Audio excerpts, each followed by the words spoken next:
Why is the sky dark at night? You might think the answer is obvious. The sun isn't up. But the only reason the sky looks blue during the day is that sunlight scatters off of the atmosphere.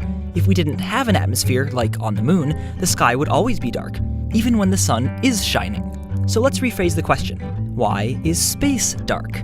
I mean, space is full of stars, countless stars which are all about as bright as the sun. And in an infinite eternal universe, no matter what direction you picked, if you looked far enough in that direction, you would see a star or galaxy. So the whole sky should be as bright as the sun, night and day. And since it's not, does the darkness of the night sky mean that there's some distance away from us when stars and galaxies just stop? A boundary between something and nothing? An edge to the universe? Not exactly. All of our evidence seems to indicate that space has no edge, but the universe itself does. Not a spatial edge, but a temporal one.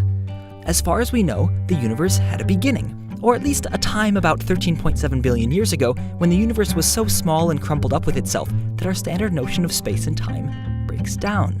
And since only a finite amount of time has passed since this so-called beginning, that means that some of the stars necessary to fill up the brightness in every direction are so far away that light from them plain hasn't had time to reach us yet. It's as if the universe were a big thunderstorm, and we're still waiting to hear the thunder from the really distant stars. But wait, it's better than that. Since light takes time to travel across the universe, when we point our telescopes at something really far away, we're actually seeing that part of the universe as it was when the light was emitted. So when we look at 13.5 billion-year-old light, it's not that we don't see stars just because the light from them hasn't gotten to us yet. We don't see any stars because we're getting a peek at the universe before any stars had formed. A starless universe.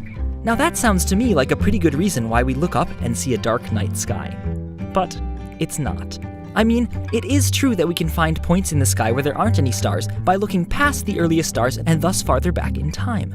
But even when we point our telescopes past the earliest stars, we still see light. Not starlight, but the light left over from the Big Bang. We detect this cosmic background radiation coming more or less evenly from all directions, forming a background beyond the stars. So I guess the night sky isn't actually dark to begin with.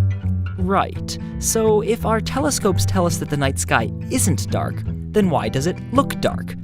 Here's a clue to the real answer. When the Hubble telescope photographed the distant stars of the astoundingly beautiful Hubble Extreme Deep Field, it took the picture using an infrared camera. Why? Well, distant stars and galaxies are moving away from us because the universe is expanding. So the same way a record slowing down lowers the pitch of my voice, the Doppler effect causes stars moving away from us to become redder. And the farther away they are, the faster they move away from us and the redder they become, until they become infrared. And then we can't see them anymore, at least not with our human eyes. And that's why the night sky appears dark.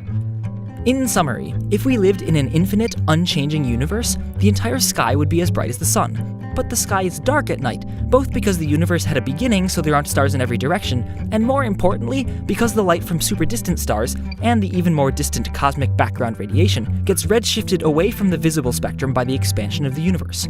So we just plain can't see it. Finally, we've shed some light on why the night sky is dark, and why it isn't.